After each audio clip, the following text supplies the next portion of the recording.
New Girl by Daryl Omar Shabazz, published by Novel Eden.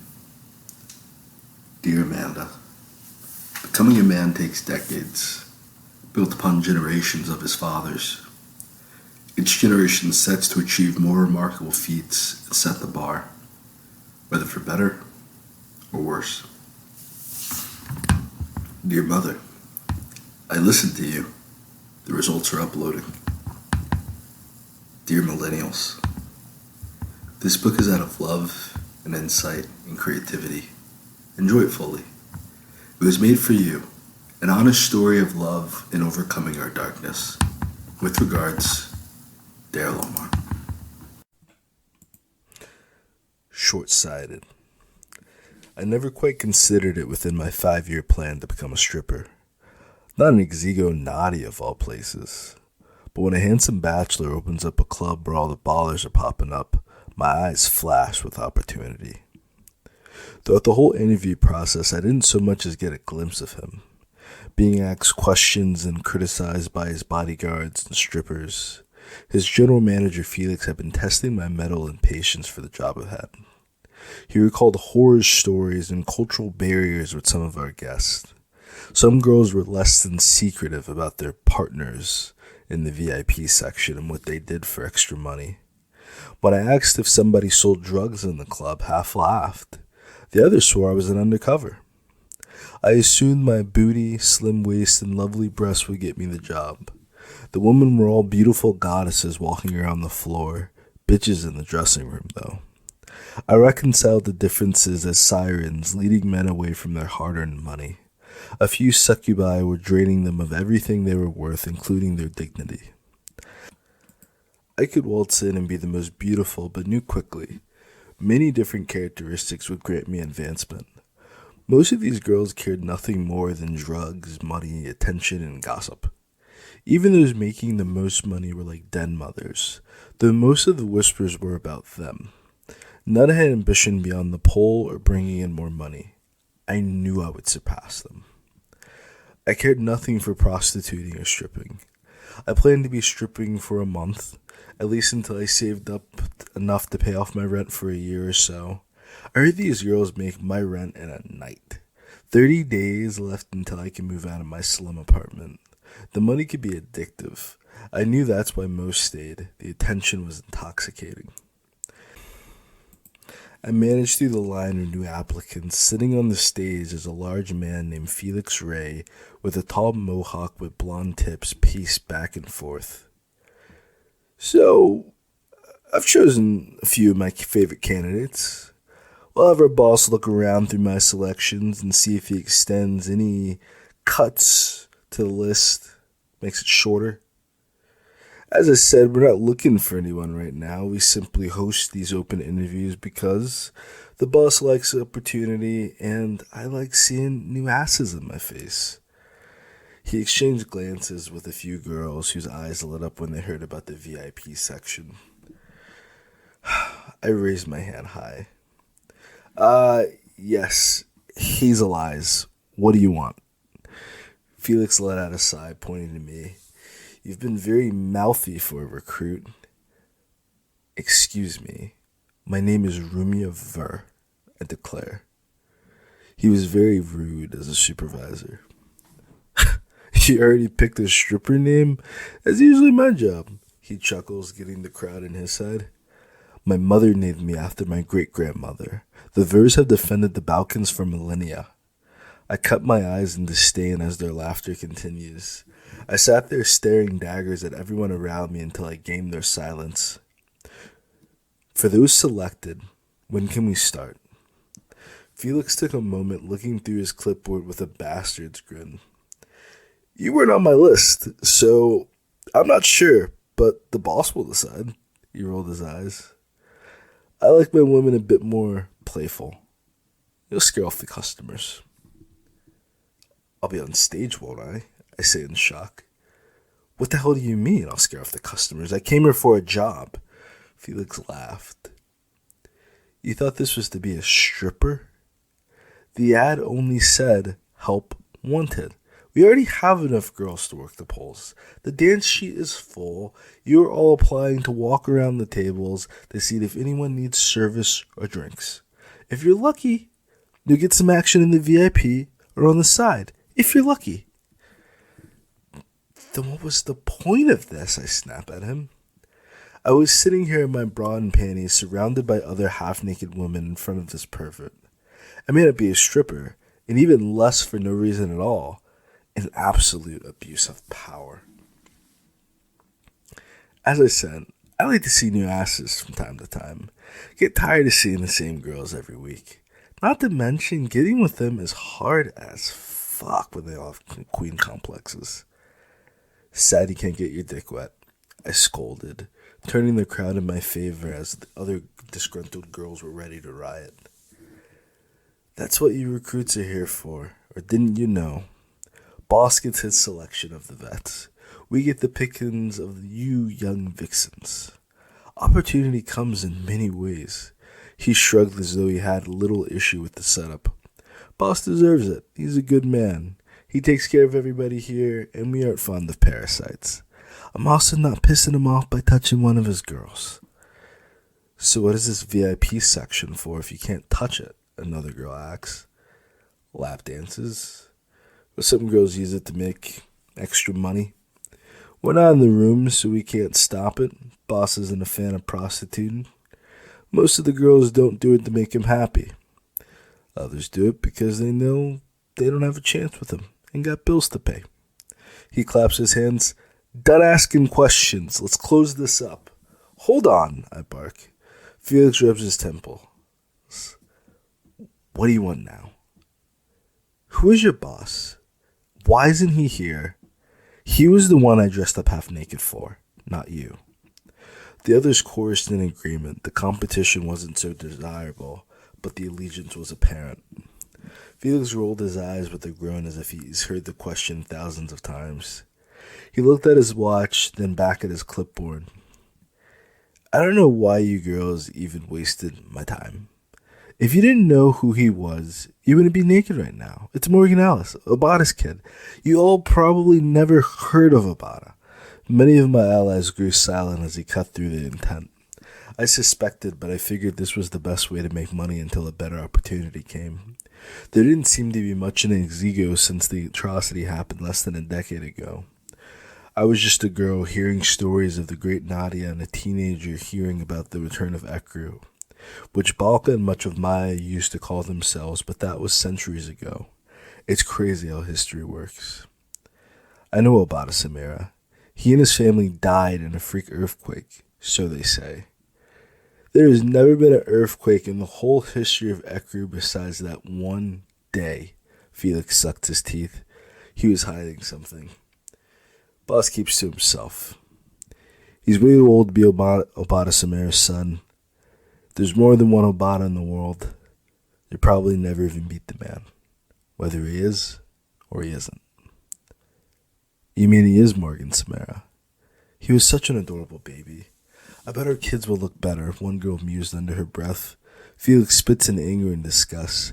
So all you young thoughts came to hop on his dick, huh?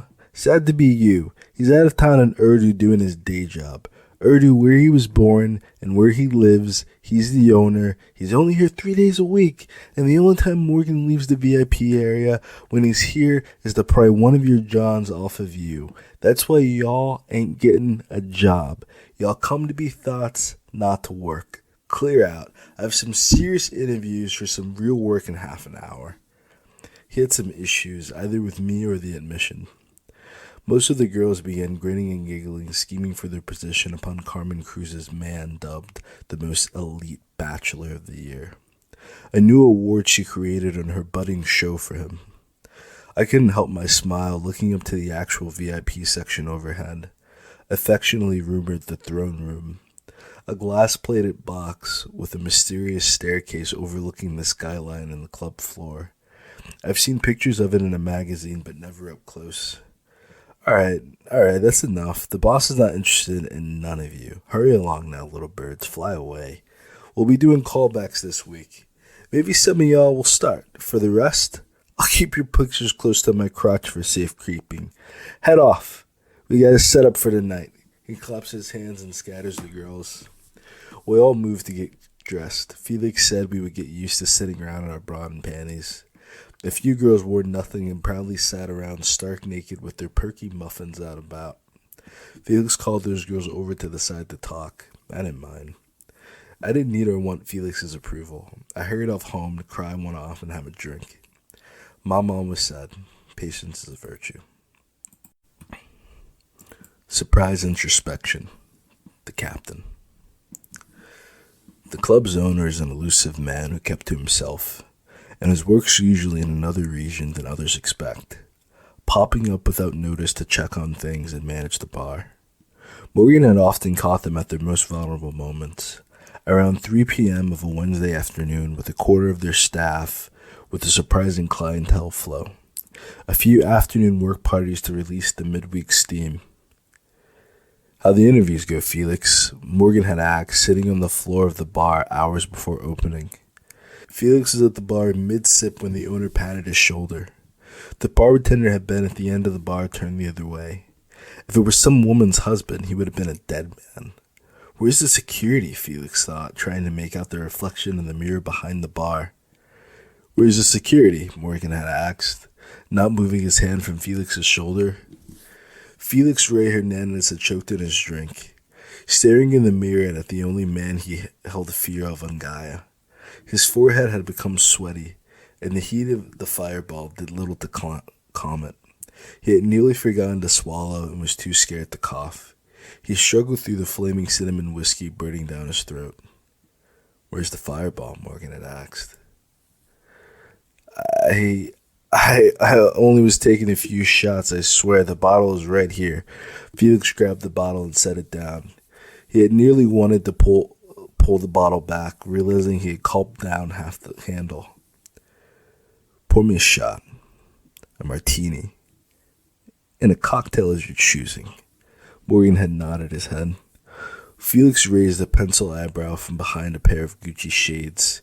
He was struggling with the response as his tongue clicked, his eyes pacing, sizing Morgan up.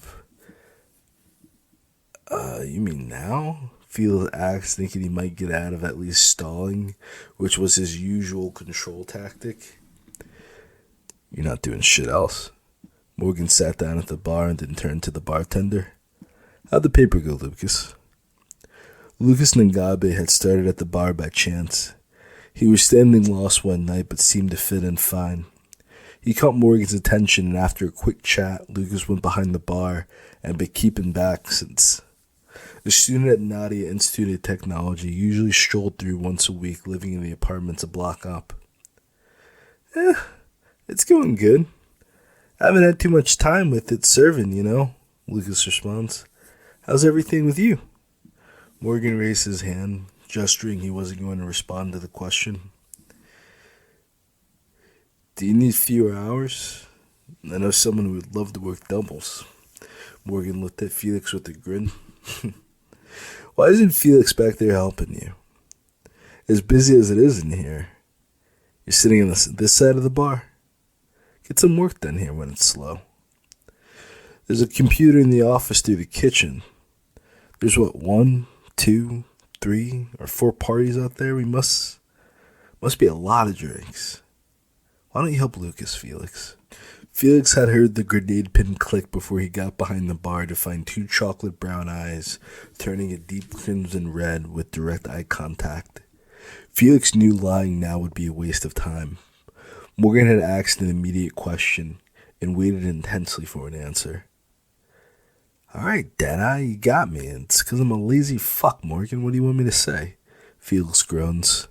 Morgan breaks out laughing, his eyes turning brown instantly. It was one of the few times Felix saw him off guard. He couldn't help but laugh himself, continuing. I was gonna help, I promise, but sometimes this job is stressful. I need a couple of drinks. I'm sorry, boss.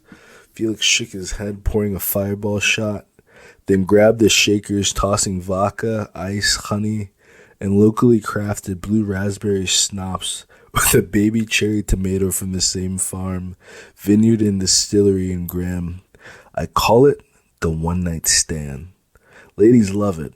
Well, guys love it for their girls. I call it the roofie. How much vodka did you put in there, Weinstein? Morgan asked, aggressively holding up the glass. I figured, hey, you're the boss. You deserve a boss drink. Felix smiled his easygoing smile to a man who was unmoved by the gesture. Where's the love at, man? Felix asked. With all the extra money you poured in this drink, I'm the boss. Yeah, I might splurge on beer and wings, because we have a fridge full of that. We don't sell. And the beer comes in fucking keg bought locally. That's a bottle of water vodka. Do you know how much that costs?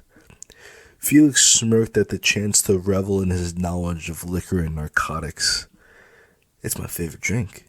Of course I know. It's top shelf, classic mine distilled. This vodka goes smoother than water. They should call it air. Felix giggled, trying to bring back an easygoing vibe. Morgan looked at Felix, then to Lucas. Lucas, if this is top shelf, why was this in arm's reach? Bro, he told me I just work here to mind my business. Lucas responds with a shrug, setting up a tray of drinks for the server. Lucas, from now on, this bar is your business and your vault. I do not care who steps back here. The bartender has full and final authority over the bar. Mark that and tell the other bartenders. This comes directly from my mouth. Morgan waved his hand. Do you want your cocktail? Felix asked. I'm here to work, not party, Felix. Try the same before I replace you with a bottle of vodka. That was your inspection and work review. You got a C because of your smile, or else I would fire you. Clean the VIP area. Bring some bleaching gloves. Heard the club is busy this weekend, and a few girls got fired for thoughtin'. Who told you? Felix asked. I get the financial reports directly to my watch. It also shows me my calls and a live feed of the security cameras. Morgan taps his wrist, showing the regulator technology designed by Nesha. Everyone tells on everyone. It's shockingly deceitful. Half the time I hope you all can figure it out alone, but most times, it's not. Felix noted that, looking around casually at the enemies he had made looking upon the one man, they shared all their loyalty from the interview. He let out a sigh, feeling remorseful. Are you alright, boy? Lucas asked with a wide grin, nudging Felix as he watched as well. No. He realized his job is at stake. I know everything. Nor has he moved to scrub. You misunderstand the pecking order here, Felix. Morgan shook his head. What do I hire you for, man? Come on, Morgan. You're my boy. Felix raises his hand. Captain Ellis. Morgan stone-faced him. Now answer my first question. What? Felix asked as the liquor began roping around his stomach and releasing through his mind and body. Are you talking about the tryouts? Yeah, right. Yeah, I got you, boss. No worries. Your man Felix has it all covered. I'm not gay, Felix. You're not my man. You're my employee. I didn't ask you if you had it covered. I asked you how it went. I want a full play-by-play. Morgan lightly places a finger on Felix's chest, wrapping it into a fist as he pulls himself to stand, looking Felix straight in the face. It was standard, man. A bunch of half-naked thoughts willing to do whatever for money. They're not what you're looking for, bro. They would be doing whatever for a tip. Felix tried to assure Morgan. Someone disagreed. Tangerine said her cousin applied and he didn't even pay attention to half the candidates. There was one you outright tossed away because she rallied against you. So why isn't this in your report? Morgan asked, releasing Felix. I need you to understand how serious this is. You cannot do that again. Ever again. Felix rubbed his chin. Alright, bro, let's be real. Bartenders are a certain breed. Security is a certain breed. Strippers are its own species entirely. Reliable and respectable strippers? That's a unicorn in a field of donkeys. You get it? Alright. A woman who wants to get naked for a living and still needs you to be morally sound and respect her. That's rare. The girls here would never date a client. They wouldn't even be their type. These chicks today were coming here looking for the payday of the century. Your wallet, boss. They were only here for you. Fangirls. The others weren't strippers, and they knew too much. Maybe if you could serve a bartend or work somewhere else you own. But bro, they aren't cut out for the stage and these clients. The hours are too long, the work is too demanding, and the business is too rough. That's the truth. Morgan asks Felix eye to eye. It's true, Felix says with conviction. Then what breed is a manager? Morgan asks, leaning forward. What breed is a manager? Felix asks aghast. Yes. What you're supposed to be. What breed is a manager? Morgan asked, leaning on his hand, rubbing his chin with peach fuzz or a freshly stripped goatee. I work with everyone's role and make sure it runs smoothly despite my workers thinking only about themselves. At least he's considering it, so he can act accordingly. Felix shrugs, giving his best answer. What does act accordingly mean? Lucas asked. Well, you know, situation calls for X. An employee only wants to do Y. Then a manager must help them Z. Most people are just stuck, man. Felix grabbed the cocktail. Man, you missed out, boss. This one night stand is delicious. The honey was a fine touch. Felix compliments himself. Morgan chuckles, admiring Felix's grandiose self-applause and bravado. It was something he struggled on. Everyone else viewed Felix as extraneous titles and names, but it seemed so normal to Morgan. He motioned for 2 more cocktails, nodding over to Lucas to finish up to join them. Morgan scanned the dance floor. He was focusing on his employees and their movements. Morgan was sitting in the perfect seat to see every open area in the bar. He often had an undercover security guard sit there because the vantage point gave the entire bar clear sight.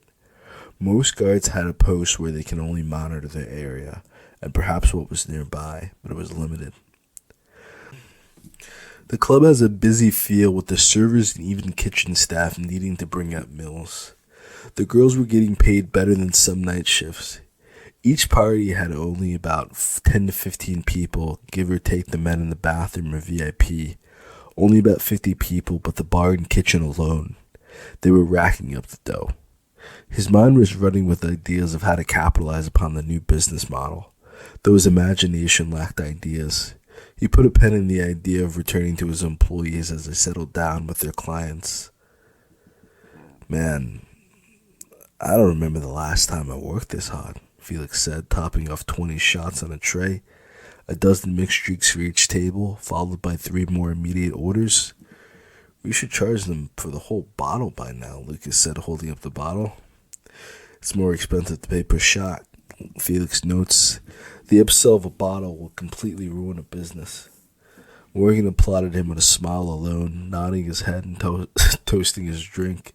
Felix graciously accepted, raising his cocktail and clinking glasses with Morgan. Lucas lifted a bottle of Yingling to join the toast, pushing the cocktail aside. Lucas knew he was a lightweight and wanted no part of the drinking with either. Both could drink their weight in vodka and rum before falling over themselves. He sipped the beer to be polite, then returned to his work. So you're going to stay in town this weekend, Morgan? Felix asked, polishing off the cocktail and setting the glass aside. Morgan was sipping his glass, hoping the question would fade after the allotted appropriate time to answer. Felix intended for a yes before Morgan had the opportunity to work somewhere between hell and parts of unknown again. The man always returned with war stories and strange tales. Felix thought he should have a drink and a blood and join the sights before him. You see that, boss? Vera Cruz, the gymnast and exhibitionist. Her eyes are all over you, boss. She asked about you the other day. She never asked about you, bro. Felix nods to the stage, but Morgan didn't turn around. The beautiful Maya-Nadian woman was hanging upside down by her ankles. Her eyes were set at Morgan as if no one else in the room existed, as she sheds off her leotard. Felix keeps catching glances at Morgan. The poor guy saw everything without seeing anything, watching the bar in the mirror, astute and diligent for trouble. It was how the military raised him. He saw her, but his attention was on everything within the 170-degree focus. He paid things second by second, analyzing everything around him. He wasn't even paying attention to Felix. She slowly flipped herself back to her feet, dropping into a split, before leaning back, pushing herself onto her hands and back onto her feet, free from the pole in her leotard. She walked toward the end of the stage, staring right at Morgan for a full 20 seconds, with her arms crossed before leaving the scene. The song hadn't even stopped, and there was no repercussion because he didn't care. Bro, you didn't see Fiera Vera Cruz eyeballing you, dude. I think you pissed her off, bro. Teach me your ways. Felix lunged in, needing answers. Yeah, Fiera wasn't hired to dance for me. Now, is she? Morgan sighed. It was nice, but she needs to get over that. Morgan giving a hint he did notice, sent Felix spiraling into even more significant confusion. She's paid to dance, and she wants to dance for you. It's so hot hiring girls because all they want to do is dance for you. We have to tell them you're up in that dome ahead to raise morale. Felix shakes his head. Explain it to me, bro. She's one of many women, I can say the same. There are even more in those files I've never met. Even more outside this place I've met. There are even more outside this region watching Karma Cruz's stupid show, or worse than Carmen. They're all the same to me, Felix. They're always trying to find something to turn their nose up, or mad at someone. They're headaches, man. I've met a few of all of them I shared my bed with, but for the most part, I keep to myself, man. Morgan finished his drink, setting it aside. They're beautiful and fun, but I have other concerns more important than who I fuck next. I guess that's my trick. Why did you even buy a strip club? Lucas asked. If you don't like it. To tell you the truth, when I bought this place, they told me it was a restaurant. That's funny. It wasn't until I scoured through the financial statements that I realized that they made the majority of the money off of prostitution. I had to read about 10 books on accounting and bookkeeping before I realized I was screwed. A real estate broker set the whole thing up while I was in Urdu. None of my other clubs have strippers. Nearly every employee but the servers are women. Why do you ask? That's because men have respect and follow orders. Women have this entitlement complex of where they belong or deserve. I hate dealing with them. I hate that mentality, period. Are you gay, dude? I've had rumors you slept with half the women in this place. Lucas gave it ear. I guess they were rumors. I'm not gay, I'm single, and it wasn't half. It was like 10 of the girls. We only have 25 girls on staff, bro. Felix counts in his head. Maybe 26 with Jax if you count her. That's still less than half, Morgan protests. You and Jax, bro? That's savage. Are they the headaches, or is it that you're sleeping with all of them? Lucas cocked his head. Why are you having sex with them then? No, it's that I don't have sex with them. I don't do anything to get with the girls, Felix. We end up having sex once they get too clingy and they think they'll make a relationship. It's like they use sex to bargain, or it was after a party at my apartment around here. Never for long, and never more than once. That's the rule. It was nice at first, but no, man. Being 2,700 miles away with 25 women asking you where you are and why you're not with them is the most aggravating circumstance I can imagine. Well, I don't have to imagine. I do. However, I enjoy ignoring it. That doesn't sound too bad to me. No one ever calls or texts me out of work other than to call off, Felix pouted. Yeah, well, you put up with it. Morgan tosses Felix's cell phone as it begins ringing with Vieira's face on the screen. That's your problem now. Keep it. The boss stands, stretching out all the way and preparing a short lap around the club to check in with the rest of his staff. First was to the kitchen where Jax and Meredith were speaking. When he walked in, both looked up dreamily and then at each other with answered curiosity. Hey, sweetie. Jax kisses him on the cheek. Morgan. Meredith hugs him, moving to kiss him. Morgan lifted Meredith's chin and pinched her cheek. Hey, girls, how's everything? This place looks astounding, clean as usual. We could probably make this one of the best kitchens in Nadia. He struggles out of Jax's grip, smoothing out his suit and resting his hand upon Meredith's waist. I have to drop off an order. I'll be right back. Meredith pats his cheek, then rushed off with the empty tray. Jax had thought it was hilarious she ran around the metal kitchen counters, returning to the flat top and grill. She lifted the two steaks that had been marinating in a metal bowl with tamarind, sage, basil, and honey with stew broth. Morgan's eyes had begun growing in his skull as Jax laid the steaks on the grill. They sizzled, searing to golden brown perfection. She watched him, licking her lips as he watched her cook. You hungry, baby? Jax asks as she flips the steaks over with perfect diamond grill marks from decades of experience. Morgan swallowed, feeling the weakness in his stomach as the insatiable appetite within him began to growl. It was something he attempted to suppress, but all the same it rattled at him. Gnawing at the bars of his will, he feels caged behind trauma in a life of military training. Still it howl, the dreaded wolf, ever hungry. I need to continue my rounds, Morgan said sharply, turning about face and marching out the room. Once he was outside the doors, he held his heart as it pounded. The steaks looked so delicious, and few women in his life had Jax's curvy shape. The woman had breasts to feed triplets, and a proportionally sized waist worth 50 inches of love. Having lost his mother so young, she nurtured him. Precisely what he feared most. He didn't want to lose himself in the affection before it disappeared. No one could replace his parents. Even if the memory of them was faint, he knew they were there. The twisted fantasy came from the darkest roots of his longing. Morgan, are you good? Isla Hun, an Ashen server, asked, patting his shoulder as she entered the kitchen. She had a soothing touch, leaning against him with her soft, delicate skin. Your heart is racing. Bad memories. I'll be fine.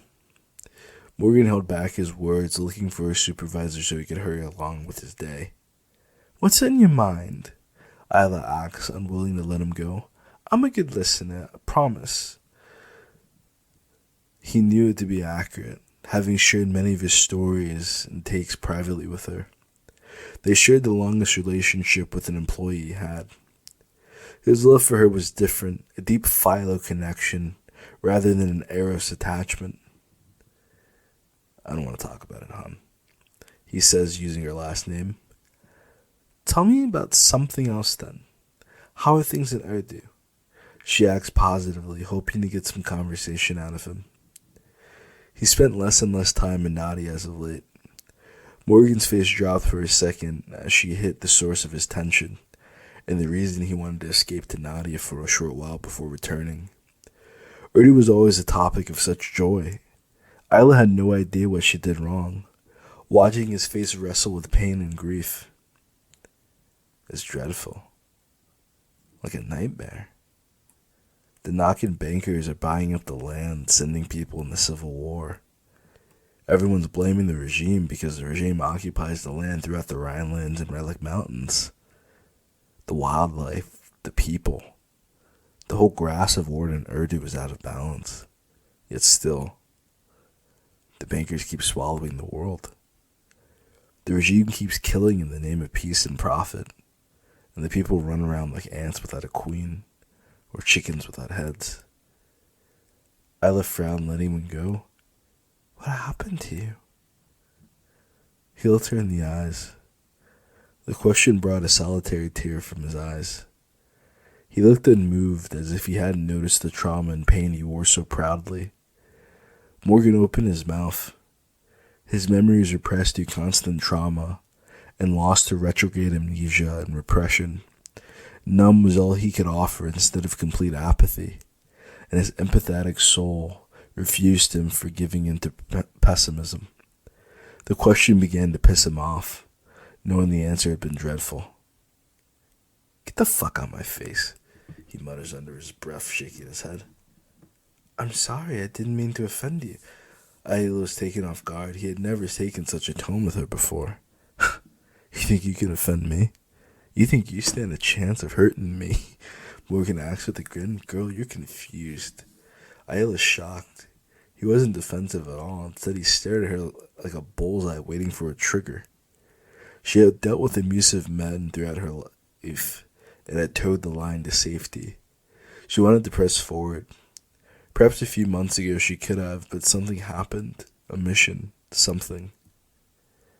"Recently, what mission?" She sat down, folding her hands together. "You have my attention." "I don't want your attention," Morgan states with a dead-eye look. "Stay out of my head. Stop trying to figure me out. I already stated my problem. It's Urdu." Isla felt panicked, noticing the dark cloud floating overhead. A dark force feeds on Morgan's energy. She held her tongue, witnessing the unspeakable darkness consuming him. She avoided eye contact, removing her attention from him. Morgan sat down next to her as a waitress walked up. "Hey, Morgan, it's good to see you." She was unfamiliar to him as well. He gazed over. His mind was elsewhere. Isla shook her head. "He needs food." "Do you want anything to drink, sweetie?" The waitress asked, out of habit, regretting it immediately. "Yes," he says. "He only wants water," Isla interjects. "A black bear, please," Morgan corrects with disdain. "Don't speak for me, woman." "What on Gaia is a black bear?" The waitress raised her eyebrow.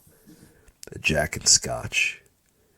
2 parts Jack, 1 part Scotch and cream," he states. "Can I see your ID?" the waitress asks. Morgan glared at her, his eyes having their way beyond romance. He grounded himself, making direct eye contact with the waitress. "I'm Captain Morgan Ellis of the regulator regime and your goddamn boss. Give me my drink and a steak." He hits the table, knocking off a slab of wood. "Morgan!" Isla pinches his arm. "What am I doing? I'm signing your paychecks and authorizing your direct deposits. Give me my damn drink. I'm tired of your questions," he asserts. "I want 2 steaks, potatoes, and a beer, or find a new damn job. There are a stack of applications. You will not disrespect me in my establishment. I'm asking for my ID. What do you think this is?" "I need to know if you're driving tonight, sir." The waitress attempts again, trying to be sincere. "I'm sorry. You think I drove from Makuta, Urdu, on the other side of the world, to Exigo Nadia in 10 minutes by car? You have no idea who I am. None of you damn people do. Please, give me my space. Follow my orders. It's straightforward." He waves them off, needing to breathe as life caught up to him. "Sir, What?" he asks, interrupting her. "I told you to go follow my directives, cadet. Now go. Move it. Go!" He fixes to open her mouth again, then rushes off to the bar to tell Felix to put in Morgan's order. Isla felt crossed between tears, anger, and humility. She carried out his orders, shaking, wondering if she still had a job or not. "When did you become such a dick? You were a sweetheart the last we spoke." She couldn't hold back. Her heart ached. "I was never a sweetheart, and I was gallant," Morgan sighed. "I saw it firsthand. All of it. All of these aimless wars." Isla looked away, not fully understanding him nor even able to sympathize. He was moving into an ocean of death she had never trodden before. Her stomach began to feel queasy, and her mind raced, recollecting all she's been hearing of Urdu. The messages of it being a great place, and its discipline, While the regime tramples across the world, she felt like a guppy swimming in the infinite ocean, merely trying to catch the current. The depth was all-consuming. One needed to know how to swim with their fins or to be a slave to the river's current. The guppy wanted to comfort a manta ray, believing able to catch its bearings. Felix approached with Morgan's drink, serving the Erdune special for depression. Your finest whiskey and scotch with fresh farm cream, with a mint garnish, all in a sugar-rimmed rock glass. Felix had a shot for himself of scotch, bringing one for Isla as well. A toast to fascism, Morgan's sarcastic tone accompanied by an eye roll and a long chug of his drink before slamming the glass on the floor. Isla blinked, thrown completely off guard by his sudden switch in behavior. She tilted her head. The 2 years of a psychology degree between switching around majors taught her regression was a defense mechanism. He didn't show fear or anxiety in his bones. He had rage and confusion. He seemed more like a child trying to reason with an insane world than the debonair man who was riven above it, appearing to be one of the men pulling the grandeur strings. Perhaps he was just a boy having his first lesson in life after all. Yeah, I can imagine seeing so much so young takes effect. I know people who have shouted psychologically. I can't imagine the toll the military has taken on you. Isla tries once more to empathize. It used to. Honestly, not anymore. Not now. Now it's just my life, right? I can't let it keep getting to me. How about I live? Am I right? Big dog? He asked Felix, holding out his fist for a pound. Too true, my dude. Too true. You can't be letting the past chase you. And calls you every day. Is eventually a yesterday. Word to mother. I'll catch you. Can't run from it. Can't chase it. My mother said, embrace your mistakes and make it better. A toast for good mothers. He throws back his shot and returns to the bar to prepare another round. She strained, watching him hide the pain and ignore his emotional wounds. The pain she felt for him was overwhelming. Isla hugged him for her comfort, clinging to his seemingly unwavering strength, damaged but not down attitude. I want to help you. You can stay with me tonight. We'll watch movies and eat ice cream. He lifted her chin, and the mistrust fled his eyes as he lowered his guard, letting her run her hands up his back, rubbing his neck with both hands, trying to relieve the stress, pulling his shoulder blades together as if he was bounding. The muscles in his back pushed through his suit jacket, and the handsome ebony face looking back at her made her swoon. She held onto his lapel, looking her old friend in the eyes. She wondered where the boy she knew had gone, but the man before her left her wanting for the future. They made eye contact for a short moment. Morgan, we shouldn't do this. She bit his earlobe, whispering to him, Let's get out of here, Isla. He turned to her suddenly. He was so close he could steal a kiss. She was soaking wet in his hands, waiting with anticipation for him to kiss her. But all the same they made eye contact, knowing she spoke with the voice of reason. Shivers ran through her spine. She pulled her chair closer, resting against him as she massaged his shoulders. He gave up his fight, letting out a heavy sigh and relaxing to her grip. He had rarely felt release without sex, but her hands provided all he needed. He closed his eyes with the person behind his back. He almost fully relaxed until the server returned. His entire body began without his eyes being open. Feeling her approach, she tread carefully, setting the food down on the table, then leaving the two. He found himself surrendering to Isla's touch. He had gone days without sleep, working overtime in the business of murder. He spent the past month in the dense jungles of Urdu. He found lambs seeking a shepherd as the villages in Urdu scattered by war and commerce. He had walked down the darkest path with hopes of success. It seemed a bit more futile looking at the fear in Isla's eyes. She had tried so hard to be sympathetic. He looked away from them, feeling as close to embarrassed as a conditioned psychopath could. He looked at them, understanding their fear and validating their fears. "I'm sorry," he finally mutters, rolling his eyes as if they had been overreacting. "At least I didn't do anything. You guys are acting like you see an actual dead body. At least I stopped myself.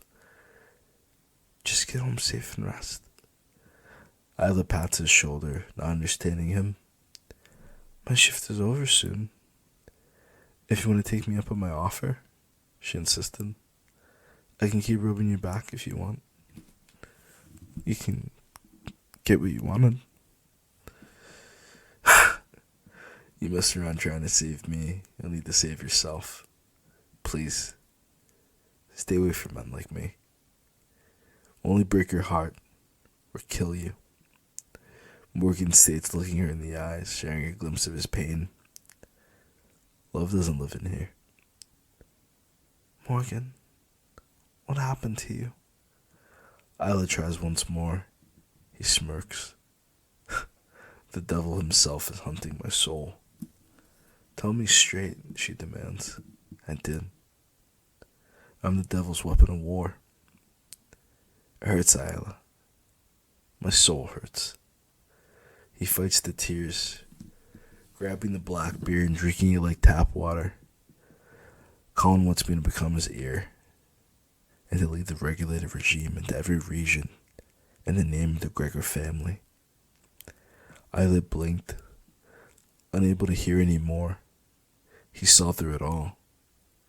Age had allowed enough contemplation and reason to know he fought for the side of evil. The fear and confusion came from his so-called comrades, who didn't know their feces had smell. Far removed from the droppings of chaos they left in the name of peace, profit, and order. She hoped someone could help him. It would take an act of God to save his soul, and his faith was fleeting. His belief in anything but the assuredness of death had left him.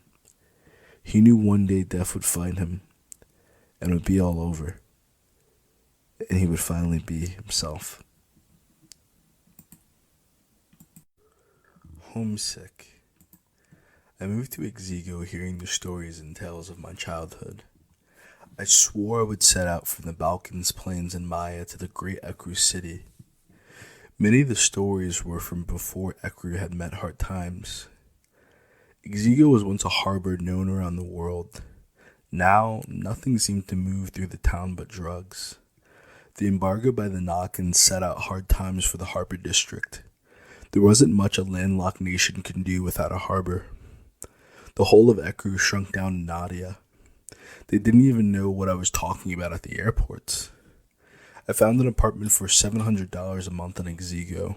I don't know where they got off charging so much, especially without any decent jobs around. I walked home from the grocery store carrying a few small bags. I needed another small bag to bring my life to some sense of peace. A small bag with green. I think one of these two gentlemen can help me. "Yo, what's good, mommy? How you doing?" I hear as I approach my apartment. "Yo, slow down, girl." "Boy, you are too short for me. You don't even have a beard. Trying to holler at me looking like mama's little boy." Rumya fired back as she reached the front door. The shorter of the two was caught off guard, trying to find his words. He looked at his partner, who had an attractive smile on his face. "What about me, miss?" A taller man with a shaven face and cool demeanor opened the door for me, shoving his buddy aside. "What's good?" "The sun was great before you tried to block it out. You're too tall." "Thank you. Though good to see one of you as a gentleman," I curtsied. "I'm a gentleman too. I was mad nice," the first man declared. I giggled. "If that's nice, then you need to watch out more, Mr. Rogers or Sesame Street, 'cause you off. A woman wants some adoration. I don't want you accosting me walking in my apartment." "Talk that talk, girl. My name's Titan. Who are you?" The man holding the door asked. "I grew up here. I don't think I've seen you, but a few times. I'm new in Nadia. My name is Rumya Vur. I grew up in the Balkans of Maya. I had heard so much about Ekru, but this wasn't what I expected, I lament. My mom warned me, mothers are always right. My mom worries about me too. Sometimes they mean well, but you must be your own movement. Fight for what you believe in. Tighten notes. I don't know what you heard. It may not be safe for outsiders. Ain't much trust for them. But I'm sure you'll be good. What makes me so lucky? I was curious to hear what he had to say. You got a different air about you. You're smart, but you'll fight. It's sexy, but scary. I like it. Let me know if you ever need anything. Titan tried to smile, but didn't want to lose his cold gaze. I realized that. I never imagined I would have been so different, I confess. I expected to fit in like brothers and sisters here. Everyone looks at me like an alien. Everyone is different. You'll fit in.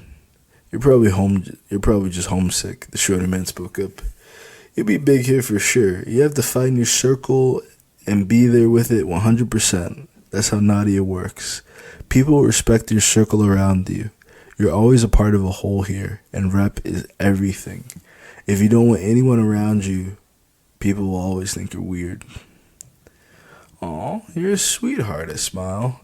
Do either of you know where I can get some bud? Titan's lip twitched. Do I look like a drug dealer to you? I'm just asking. I didn't mean any offense. You said if I need anything to hit you up. I raised my hands as he got so angry out of nowhere. I'm new here. I'm just looking to relieve some stress. I'm offended regardless. We don't deal with any bullshit or the mafia. The last thing we need is more drugs out here. Titan sucks his teeth. Rumya, you have no idea who you're speaking to. Titan, the leader of the legacy? Without his mask, he's unrecognizable to those who didn't watch him grow up. The legends and personal heroes of Nadia are household names. These stories don't travel outside of Nadia, nor do the people who hold the titles. We had all heard the stories of those who left Nadia. Either they never returned, or their troubles followed them to death in a new region. Titan has never left Exego, to let alone leave Nadia. Titan threw both deuces. The tall mahogany-skinned man sauntered off as if he suddenly remembered somewhere he forgot to be. The Titan moved quickly. There was no haste on his face, cool as the breeze as he made his way up the block with ease. I don't know anything about the mafia, I groaned. He shouldn't take that out on me. He knows all about them. That's why he doesn't. He's one of them that goes out all night and fights the regs and the mafia. The masks keep the city clean. There are police, Ricky explained. He's probably going to start something with the family now that you got him worked up. I didn't do that. Your friend has his beef. I rolled my eyes. I just needed some tree after this trifling interview. Titan would be pissed at me, Ricky shrugged. Already having been dissed by me. With his friend gone, he excused himself with a confused look and a polite wave. Ricky made his way across the street to the local restaurant a few of the others were in front of. They welcomed him warmly. I moseyed along before I became the topic of discussion rather than a memory. I need to make better first impressions. I pouted, waiting for the elevator smelling of urine and sex. How could either be done in such a confined space?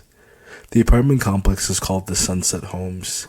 The tenement homes were built by the Gregors, stacking Nadians on top of Nadians like sardines in a can. I rode up to the third floor, walking down the long hallway, door by door, squeezed right next to the other. I could jump and hit my head at the ceiling. The doors were narrow as if they're trying their best to breathe. On top of that, they were so heavy. I often felt as if I'm opening a vault coming home. Too bad there's nothing in here but my bed and an old fat belly TV. I'm my greatest treasure that I need to protect, locking all 3 locks before dropping my things down. My studio apartment for $700. I hear the people nursing families in the indecent space. It wasn't that Balka wasn't mainly better. Such housing simply didn't exist to begin with there. There was space. Long houses or ranch houses could fit 10 people comfortably. It wasn't a big deal to share with friends or family under one roof. We would never have dreamed something of this nature existed. The apartment design drives me crazy. I walked into my bedroom a few feet away from my door and fell into my bed, crying myself dry. The sun had genuinely set on my dreams. My makeup imprinted my face on my pillow, and my eyes were blurry. I clambered myself together long enough to turn on my electric kettle to boil for my tea and rice, shivering in my shoes long enough to wish I had listened to my mother. She begged me not to leave so soon. I was pouring hot tea, then returning to my tears. The rice had to absorb the hot water before I could eat my pauper's meal. I wouldn't starve, but it was far from lavish. There were other factors of ego piling up. How could people live like this? I found endless complaints, but powered through, knowing others managed on their own. It's nothing like Grandma said. Grandma visited Nadia through her life. When Grandma was a child, none of these buildings were here. I imagine it was similar for the Samira family who visited Baca often. Baca didn't seem as bad in comparison. Rumor said King Obada Samira was seeking entry into Eden, but the truth was he loved the area. I held on to my dreams and memories. It was difficult to allow the visions of home to go. It's the only thing that got me through the evening. I ate my rice in a few seconds, falling asleep alone and sorrowful with thoughts of home. I awoke in the middle of the night, a couple of hours before dawn, in the pitch black to a voicemail. The phone didn't ring. The voicemail had appeared from nowhere. I picked myself up, desperate to hear someone's voice. "This is Morgan LS. I'm the owner of the Crown. I think a woman of your caliber needs to be closer to my inner circle. I want to spend some private time with you this Thursday. I hope you decide to show up. I expected great things and greater beauty from you. Rumya Vur." I bit my lip, rubbing my neck. I played the voicemail over 5 times. His voice was so rugged, with vigor for life in his tone. I found myself rubbing myself to the sound of his voice a few times during the week, playing over the voicemail, personally inviting me. The idea of being hand-selected despite Felix's disapproval filled me with pride. It wasn't enough to build my life around, being only a few seconds long with a few promises, but the excitement of opportunity took hold of me as I began selecting my lingerie. Pecking order. I picked up a fiery pair of red panties and a lacy gray bra, with a shawl to cover my waist. A couple of red pumps I'd broken a year ago.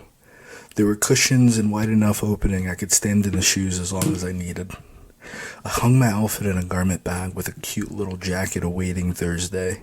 My gut told me he would be there. I'm not sure if it mattered, but I knew he would be there. I was tired of my dinky apartment at Exego, ready for a significant upgrade. At least moving to a more excellent area like Graham, I'll have a better view. I could walk to the supermarket without dudes crying out to me or hounding me. I never minded that looking is free, but Exego men didn't know when to back off. Too much to prove, and the other girls loved that shit. I needed a man who knew who and what he was. That's the only way I could be appreciated. I would likely be one of many women who Morgan is sleeping with, but I'll be the most impactful. Once he gets this kitty, he'll never understand how he lived without it. I didn't need a man. I needed a king. He didn't have to be the richest or most handsome man, but he must give off such a presence it commands respect from far more than just me. Maybe I'm blue-loving. In retrospect, it was a terrible reason to become a stripper. The money I would be making would make up for all my bad decisions and lack of foresight. I showed up at the club 15 minutes early, spotting the line stretching around the block. The Crown sits on a corner. Still, it would take at least half an hour to get to the front of the line. I ignored the line, walking to the front where a security guard remembered me, giving a curious look.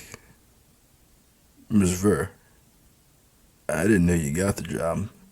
If I remember, his name was Malik. Morgan called me himself and told me to be here. "He's already gotten here?" I asked sincerely. "Yeah, he's up in the private VIP area. I guess you'll be making your way up there. I've never been to the throne room, so I can't direct you. He lets me inside without much more resistance. I didn't quite know what Malik meant. I was under the impression I was invited here for a job. The message didn't say anything about the throne room. There was no one to ask because everyone virtually ignored me as I walked into the dressing room to change. Teeth sucking and scoffing was the only attention afforded me as I walked around lost. I took a seat in front of a mirror, looking myself over to make sure I looked as cute as I thought I did.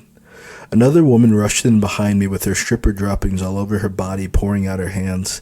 A wide grin was on her face as she took out money from her crevice in the crease of her body. I think I broke the bank tonight. One guy visited the ATM twice. Might give a private dance and see how useful he'll be in the future. She said out loud for everyone to envy, wiping her makeup off her face with a smile of delight. Oh, that's awesome news, I say politely. Who do I talk to about working tonight? Did you sign up for a dance? You have to sign up for dances.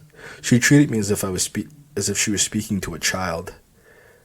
No, I wasn't aware there was even a list. I thought we all got to the dance, or at least some direction. I think I'm a server. You're a server? You shouldn't even be back here. Grab a tray and shake your ass on the floor. I have to rest up from my next dance. I don't have the time or energy to deal with you. She laughs, revealing the politics to me, withdrawing her friendship. You have another dance? Asks curiously. Yep. A few more songs before I call it a night and see if homie wants my booty bouncing on his face tonight. He seems the type. She didn't care who heard her story. She just wanted to share her night with anyone who would be jealous. Why don't I take one of your songs, or two? Then you can let him eat your booty tonight. I'll take the stage and you can handle your business in the VIP, I offered. First off, no one is eating my booty unless they want to pay $300 or his name is Morgan Ellis. And secondly, that is not how it works. You bitches need to talk to the DJ and figure that shit out. I have a schedule. I'm a professional, not some skank. How does it work? Usually you work the floor until you quit, and we hire some new bitch. She rolls her eyes. Most shall last a month or two, then deuces, you run off with the client or get fired for fucking one, especially for free. How do I go from the floor to the stage? I ask. Bitch, you don't. Surprise. They already have their girls for the stage. None of us quit or get fired. We're loyal to our king. Now serve drinks and chicken wings. Get out my face. She sucked her teeth, waving me away as if I was some fly. You're not serious, are you? My plan was blowing up. Come on, give me one song. Did he believe I was doing this out of the kindness of my heart? You're unworthy. Go serve drinks. She waves me off with even more irritation, as if it would make me go. What's your name? I wanted to remember in case she needed something one day. I'm Tangerine. She pointed to the hot orange bikini she wore. I've been here for 2 years since the beginning. You're out your mind if I'm giving up my spot for some new chick who doesn't even know respect. What did respect have to do with any of this? Crazy woman made you second guess yourself. I bet you had to give a lot of blowjobs to secure that spot. I rolled my eyes, having my fair share of shade to throw. She winked, blowing me a kiss, to one man, and Morgan loved every last one. You're his girlfriend? I asked with curiosity. No. She turns away from me in rage, no longer wanting to speak to me, giving me her entire back to talk to. I hit a sore spot as if she turned to me with fire in her eyes and venom on her tongue. She looked at me, wanting anything to criticize, but she didn't know me, and my outfit was stunning.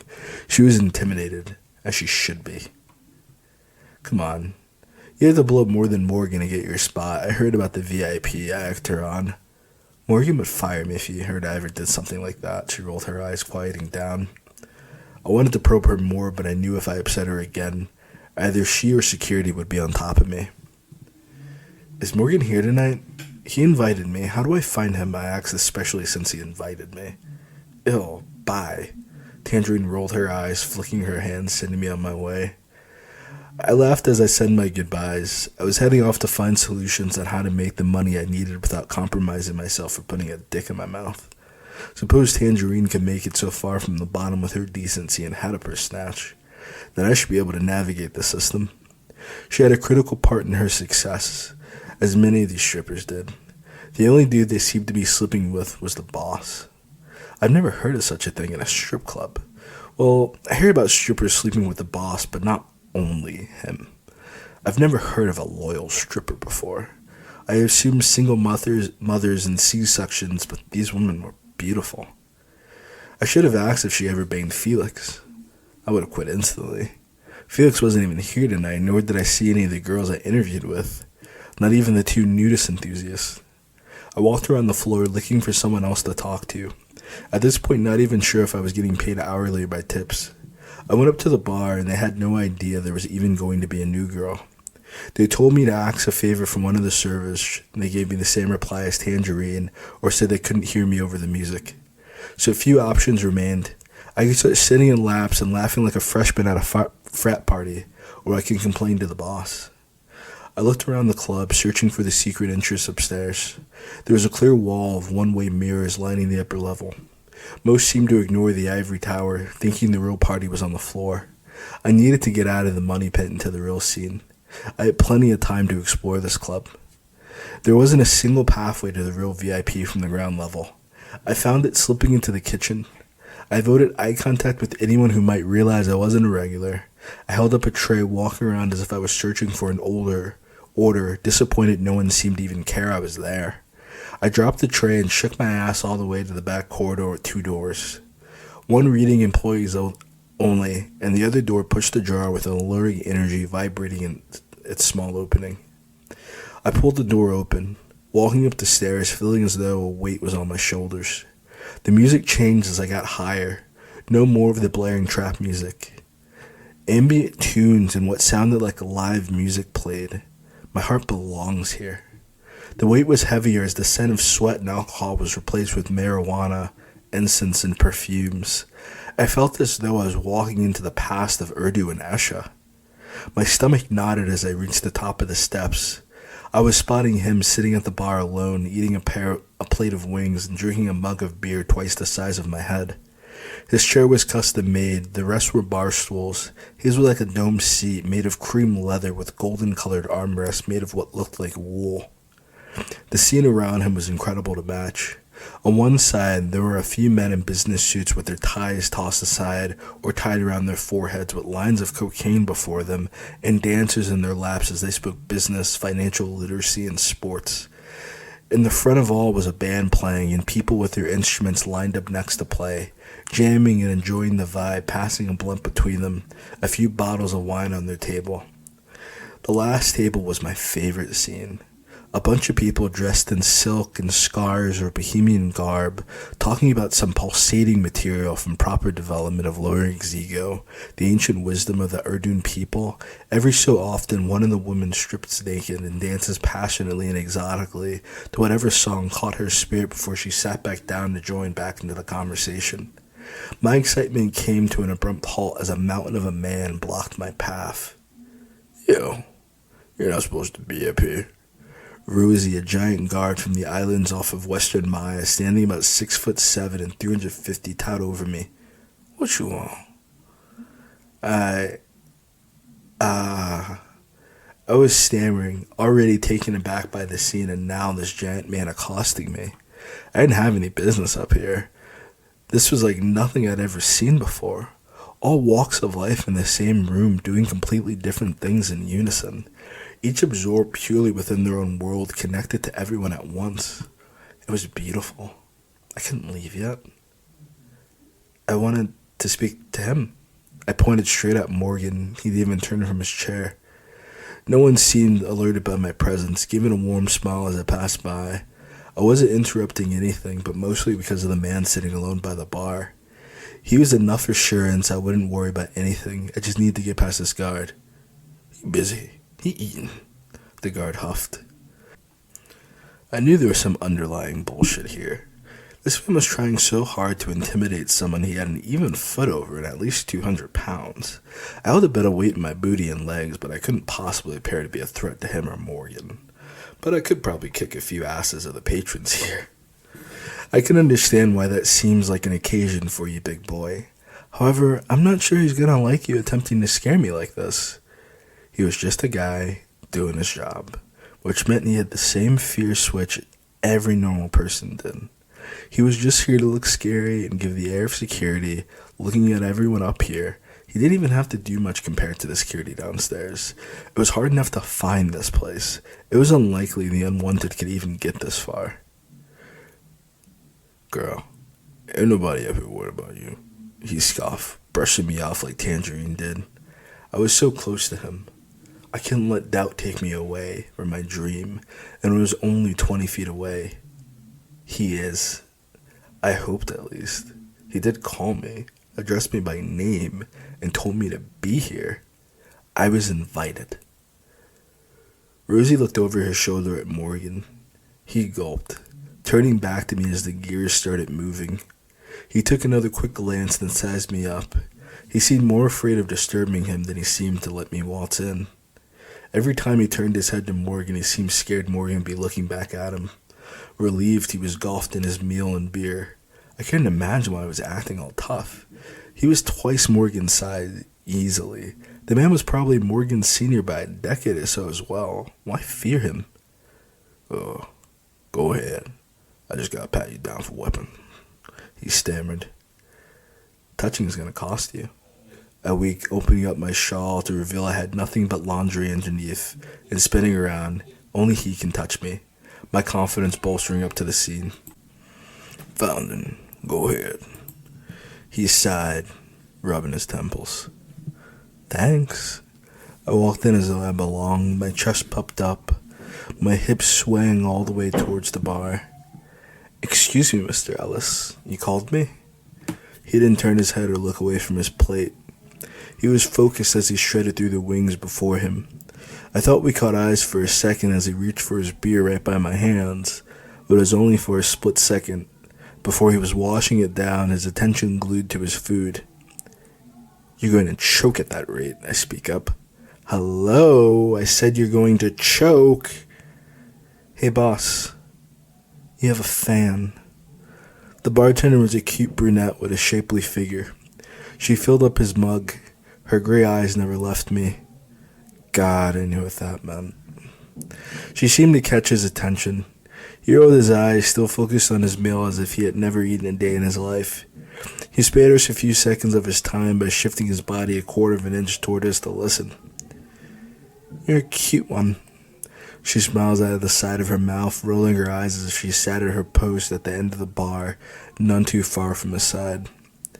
He let out a sigh, realizing she wasn't going to carry the conversation. He looked at his left side first, then turned to find me at his right side where I belong in his new life. What do you want? He raised a brow. How rude. You called to me. You told me to be here tonight.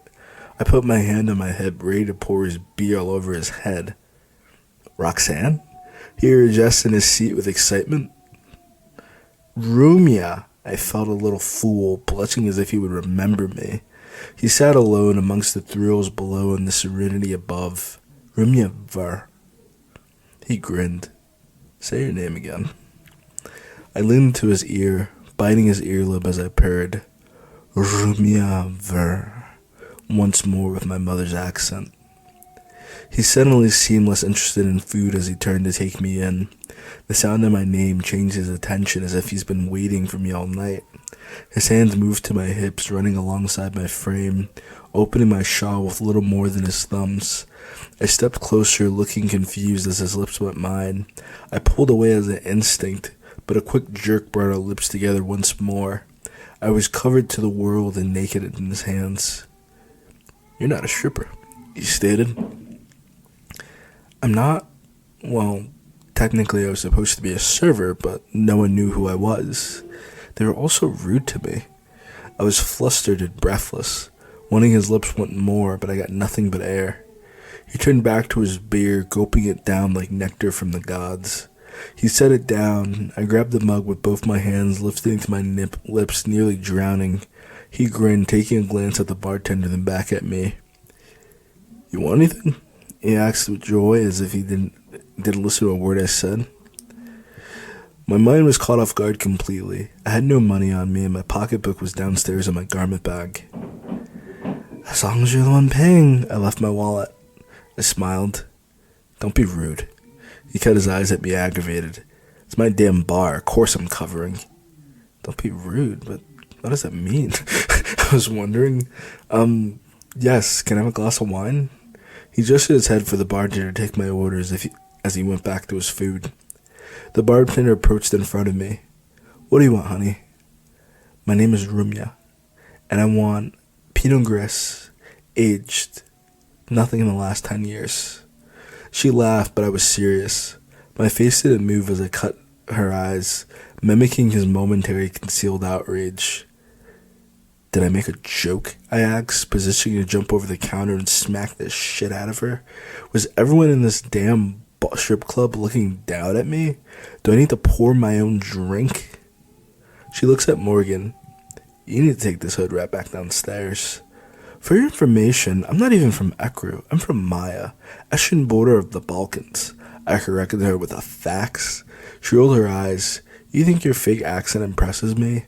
Plenty of you chicks walk in here thinking of this shit because you watch some old movies and want to be the new star." Admittedly, my feelings were hurt. I struggled to find a response, but was already drained from my evening in confusion, running around like a chicken head. She cut right to the core and left me speechless. "Hillary," Morgan grumbled. "This is my guest. I can confirm she is what she says. Now pour us the wine." "But Daddy, these fake bitches come in here all the time," she whines. He lifted his hand and lowered it, not giving any more attention to the matter. Hillary went to her naturally timid self, thinking the bar and Morgan would protect her. Without any more fuss, she went to the bar to get my drink, exactly as I asked for it. She was planning on getting some dick tonight. I knew the look in her eyes as soon as we met. I cunt blocked her. It was definitely worth the aggression, and we had a clear view of her so she couldn't spit in my drink. "So you do know who I am? You didn't bring me up here just to squeeze your dick inside of a foreign goat, did you?" "And if I did?" You replied without much grief or shame. I rolled my eyes, unafraid to show my disgust. I say defensively, "I expected more." I sucked my teeth, turning my back to him. He had a flash of agitation, then sighed. "I'll be back in a second. Let me clean myself up." I half smiled, taking a paper towel from the bar to scrub my shawl clean of the sticky barbecue sauce. Did he expect me to drop to my knees right here? I wiped off my mouth, enjoying the flavorful taste of our kiss, but less of the mess afterward. "I apologize for being so barbaric. Usually, that's enough." He extends a hand to me, now clean. "Captain Morgan Ellis." "Captain Ellis?" I was curious. He smirks. "I kill bad people." He had a boyish charm, and I exaggerate boyishly. I expected a debonair man in his mid-30s with a cigar and a cold confidence. Instead, I found an excited, maybe 20-year-old, bouncing in his seat next to me. I felt like some mail-order bride locked in a shotgun contract. I'm only 19 years old myself. I smiled, ignoring my perception. I had to be wrong. Maybe he was older, way older, and just had a pituitary issue. I've met plenty of bad people who need to meet you. I accepted my drink with a polite smile, having little interest in another exchange with Hillary. "Do you think you could pay them a visit?" "It wouldn't be worth my time. You couldn't afford me. And it takes a lot more for me to be involved." He pouted. He actually pouted. Ex-boyfriends and bad bosses aren't quite on my list. Usually foreign dignitaries, corrupt officials, and anyone fighting against the regime's grand dream of global regulation. He read it off as if it was some script. He seemed bored with it. Bored with it all. However old he was, owning a strip club wasn't in his plans. Even surrounded by these people, he honestly seemed ready to return to his beer and wings anywhere else but here. "What's the best story you got?" I lean in, sipping my glass of wine. best? All kind of blur together. Outside of prep, I don't spend too much time to make them memorable. He tapped his chin, barely any facial hair growing on his face. I suppose the one time I broke into a fortress... No. This is a good one. He sits forward with an excitement unfamiliar to the bartender.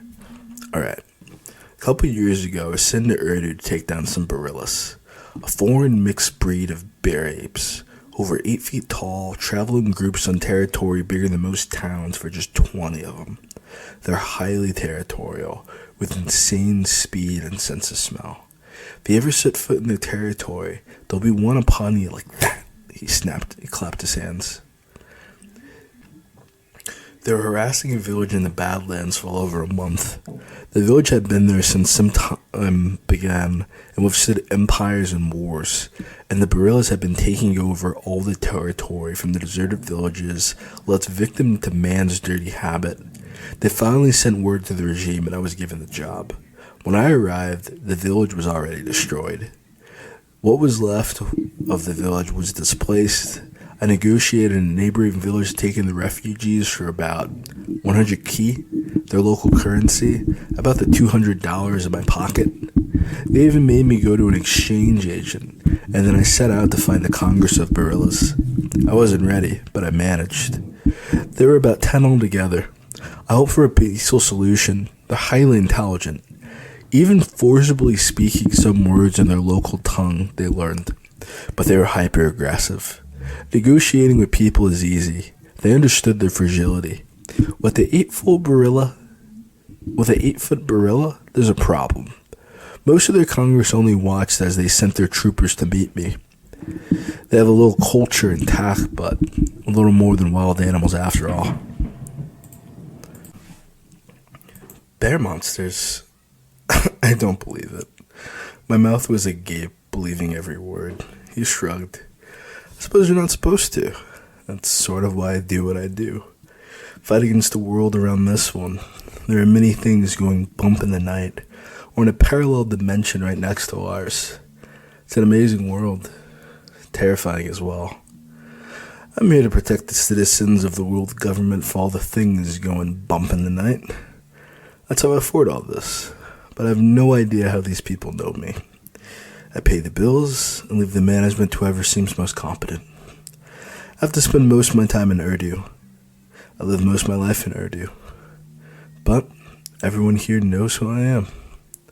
You're so full of shit. How could you even get here from Urdu? I asked, finally hearing enough. Yep, that's how I started my businesses. I'm all full of shit. He gritted his teeth as if he's heard the same line 1,000 times. He leans back in his chair and lays his feet on my lap like I'm some type of ottoman. I get around by the best form of travel unknown to man. You used to do whatever you want, huh? I asked, gently pushing his feet on the ground. Quite the contrary. I'm just always being told what to do and what not to do. What orders to take and not to take. It's frustrating, but it's all I know. But Nadi is my favorite scene. I feel a kinship here. He spoke as if it was only us here. It was flattering to be the center of his attention. I had so many questions to ask and nothing but time to learn all I could from him. Or hear more of these insane stories. Did he say demons and science experiments? I expected to say Ekru. You do in your interviews. He grinned. You want to hear something crazy? I lean in as he whispered in my ear. They believe I'm Abada Samira's son, but I have no memories before being 10. He pulls away laughing as if it was the funniest thing he's ever heard. Training in the regs completely erased my memory. Besides, I can't be the son of some radical. I felt a knot in my stomach, feeling pain for him. Settling his story made more sense. I had to accept it all or accept nothing. The proof was surrounding me, not to mention how powerful his aura felt. He radiated danger and power. He was the only one who didn't know. This was all mundane and blasé to him, too young to understand the life he was living. It was the only life he's ever known, and none of it was rooted in my reality. Where do I go from here? You're the real deal, huh? I asked, rubbing his chin. mistaken as his mood switches and his eyes turn to a blood-curdling reddish tint. Don't touch me. I touch you. He moved my hand away. Don't mock me, Rumya. I'm sorry, I was sincere. Oh, well. Okay then. He shrugged it off as if he didn't just stare through my soul. He closed his eyes and kissed me deeply. I surrendered in his arms, climbing out of my seat into his lap. His allure was so overwhelming. The night was speeding by before me. His eyes were of legend and his tongue was in my mouth, kissing me as if I could be his queen. His kiss was addictive, such force and passion. If only he felt something for me, I wonder how he would taste, how he would feel inside of me. I wanted to see his eyes again. My people referred to them as the jewels of Ekru, or the king's eyes. They've always been rare. Someone had to be full-blooded Ekru elite to have such eyes. Even then, most only had one, or a yellower version. Morgan, the bartender coughed. You have company. He turned with irritancy written all over his face. I looked up to the man who believed he could interrupt us, feeling Morgan's irritation filling me as well. Who do you think you are? I asked before Morgan could speak. We're in the middle of something. The man had a grim look about him. When my eyes met his, I felt silent. He didn't need to turn his eyes red to pierce through your soul. His eyes were a soulless, deep black from a man who spent his life dealing with death. Morgan seemed irritated, though he accepted it as more of a child being told he had to clean his room than being told there was someone to murder. I thought I was protecting him, but my own emotions began to return as fear settled across me. Morgan was becoming terrifying in his blasé acceptance of his life's darkness. This man looked like his gravedigger.